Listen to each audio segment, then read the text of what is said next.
ಹೇಳುವವನಿಗೂ ಒಂಥರದ ಹುರುಪು, ಕೇಳುವವರಿಗೂ ಒಂಥರದ ಸಂತೋಷ.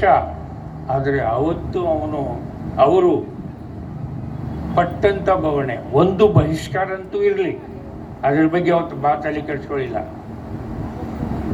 ಭವತಿ ಭಿಕ್ಷಾಂದೇಯಿ ಅಂತ ಭಿಕ್ಷಾ ಬೇಡ್ತೇನೆ ಮಾಡ್ತೇನೆ, ಅದು ಭಿಕ್ಷಾ ಬೇಡಿದ್ರು ಅವರು. ಆಮೇಲೆ ಹೊರಗೆ ಬಿದ್ದೀನಿ ಅಂತೇಳಿ ಆ ಹುಡುಗರ ಜೋಡಿನೇ ಕೂತು ಊಟ ಮಾಡಿದ್ರು, ಅವ್ರ ಜೊತೆನೇ ಮಲ್ಕೊಂಡ್ರು, ಅವ್ರ ಜೊತೆನೇ ಎದ್ರು, ಅವ್ರ ಜೊತೆನೇ ಆಡಿದರು. ಇವು ಎಲ್ಲದರ ಜೊತೆಗೆ ಈ ದೇವದಾಸಿಯರ ಪ್ರಶ್ನೆ ದೊಡ್ಡದಾಗಿತ್ತು.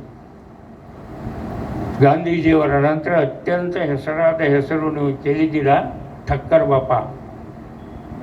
ಆ ಠಕ್ಕರ್ ಬಾಪ ಬಿಜಾಪುರಕ್ಕೆ ಬಂದು ಇವ್ರನ್ನ ತಗೊಂಡು ತನಗೆ ಎಂಥ ಕೆಲಸ ಮಾಡಿದೀಯಾ, ದೇವದಾಸಿಯರ ಪುನರ್ವ್ಯವಸ್ಥೆಯನ್ನು ಮಾಡೋದು, ಅವರನ್ನು ನಿಜ ಜೀವನದ ಹಾದಿಗೆ ತಗೊಂಡ್ಬರೋದು, ಇದು ಸುಮ್ಮನೆ ಸಣ್ಣ ಕೆಲಸ ಅಲ್ಲ.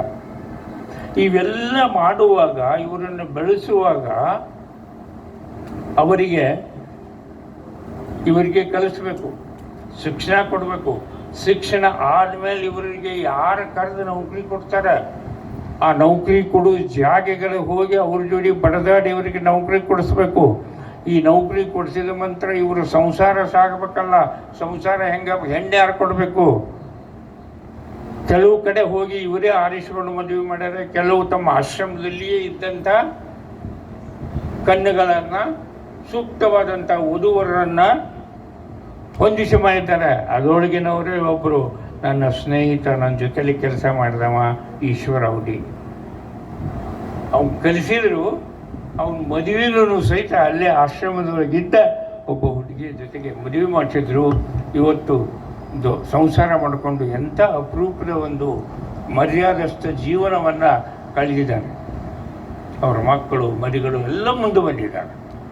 ಸೊ ಇಂಥ ಅನೇಕ ಉದಾಹರಣೆಗಳಿವೆ. ಒಬ್ಬ ಹೆಣ್ಮಗಳು ಏನು ಇರ್ಲಾರ್ದಾಕಿ, ಸರಿಯಾಗಿ ಕರೆಕ್ಟ್ ಯಾವುದೇ ಹೆಸರು ಹೇಳಬಾರ್ದು, ನೆನಪಾಗೋದು ನನಗೆ. ಆ ಹೆಣ್ಮಗಳು ನೌಕರಿ ಮಾಡಿ, ಶಿಕ್ಷಣ ಇಲಾಖೆಯವ್ರಿಗೆ ಕೆಲಸ ಮಾಡಿ, ಉಪಕಾರ್ಯದರ್ಶಿಯಾಗಿ, ನಂತರ ಯೂನಿವರ್ಸಿಟಿಯ ಸಿಂಡಿಕೇಟ್ ಮೆಂಬರ್ ಆಗಿದ್ದಾಳೆ. ಇನ್ನು ಏನು ಬೇಕು? ಇದು ಕಾಕಾನ ಕೆಲಸ, ಕಾಕಾ ಮಾಡಿದ ಕೆಲಸ. ಅದಕ್ಕೆ ಯಾಕೆ ನಾವು ಬಿಜಾಪುರದವರು ನೆನೆಸ್ಬೇಕು ಅಂದರೆ, ಈ ಜನರನ್ನು ಎತ್ತಿ ಹಿಡಿದು ಅವರಿಗಾಗಿ ಒಂದು ದೊಡ್ಡದಾದಂಥ ಕಾಯಮಾಗಿರುವಂಥ ಸ್ಥಳಗಳನ್ನು ಮಾಡಿ, ಇವತ್ತಿಗೆ ಬೇಕಾದಷ್ಟು ಜನ ಸಿಗ್ತಾರೆ ನಮಗೆ, ಇವತ್ತೂ ಇದ್ದಾರೆ.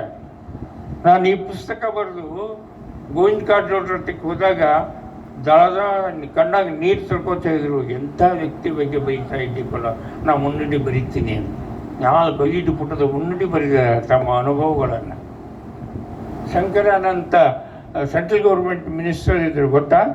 ಬಿ ಶಂಕರಾನಂದ್ ಅಂತ, ಬೆಳಗಾವಿ ಅವರು, ಇಲ್ಲೇ ಬಂದು ಕಲಿತವ್ರು. ದೊಡ್ಡ ಪಟ್ಟಿ ಇದೆ. ಹಾಗೆ ಅಂದರೆ ಅವರದೇ ಆದಂಥ ಹಾದಿಯನ್ನು ಬಿಟ್ಟು ಮುಖ್ಯ ವಾಹಿನಿಗೆ ಬಂದು ತಮ್ಮ ಜೀವನವನ್ನು ಪವಿತ್ರಗೊಳಿಸಿದಂಥ ಅನೇಕ ಜನ ಇವತ್ತಿದ್ದಾರೆ. ಅವರನ್ನು ನೆನೆಸ್ಬಿಟ್ಟೆ. ರಾಮ್ ಸಾಂಗ್ಲಿ ಶಂಕರ್ ನನಗೆ ಹೇಳ್ತಿದ್ರು, ಎಷ್ಟು ಜನರ ಮನೆಯ ಜಗಲಿಯ ಮೇಲೆ, ದೇವರ ಜಗಲಿಯ ಮೇಲೆ ಅವರ ಫೋಟೋ ಇದೆ ರೀ, ನೀವು ಬರ್ರಿ ಅಡ್ಡಾಡಿ ನೋಡ್ರಿ ಅಂತ ಇದೆ. ಅಂಥ ಒಬ್ಬ ವ್ಯಕ್ತಿಯ ಬಗ್ಗೆ ಮುಗಿಸ್ತೇನೆ. ಅಂಥ ಒಬ್ಬ ವ್ಯಕ್ತಿಯ ಬಗ್ಗೆ ಇವತ್ತು ನೀವು ಅವರನ್ನು ಸ್ಮರಣೆ ಮಾಡ್ಕೊಳ್ತೀರಿ ಅಂದರೆ ಅಂಥ ದೊಡ್ಡದ ಪವಿತ್ರ ದಿನ ಯಾವುದೂ ಅಲ್ಲ. ಅದಕ್ಕೆ ಅನಿಲ್ ಹೊಸ್ಮನಿಯವರು, ಸುರೇಶ್ ವಿಜಾಪುರ ಅವರು, ನೀವು ಬಂದು ಮಾತಾಡ್ರಿ ಅಂದರು. ನನಗೆ ಈ ವಯಸ್ಸಿನೊಳಗೆ ನಾನು ಹೋಗೋದು ಇಲ್ಲ, ಎದ್ದು ನಿಂತು ಮಾತಾಡಲಿಕ್ಕೂ ಆಗೋದಿಲ್ಲ. ನನಗೀಗ 86. ಆದರೆ ಆ ಕಾಕಾ ಕಾರ್ಯಕ್ರಮ ಹೆಸರು ಬಂದು ಅನಿಲ್ ಹೊಸ್ಮನಿ, ಸುರೇಶ್ ವಿಜಾಪುರ. ಬರ್ತೀನಪ್ಪ, ಬಂದು ಮಾತಾಡ್ತೀನಿ ಅವ್ರ ಬಗ್ಗೆ ಅಂತ ಹೇಳಿ. ಸೊ ಆ ಮಾತಿಗೆ ಅವಕಾಶ ಕೊಟ್ಟಂಥ ಅವರನ್ನು, ನಿಮ್ಮೆಲ್ಲರನ್ನು ನೆನೆಸಿ ನನ್ನ 4 ಮಾತುಗಳನ್ನು ಮುಗಿಸ್ತೀನಿ. ಧನ್ಯವಾದಗಳು ಸರ್. ತುಂಬ ವಿಸ್ತಾರವಾಗಿ ಕಣ್ಮುಂದೆ ಕಟ್ಟಿದಂಗೆ ಕಾಕಾ ಅವರ ಕೆಲಸವನ್ನು ತುಂಬ ಸರಳವಾಗಿ ಮತ್ತು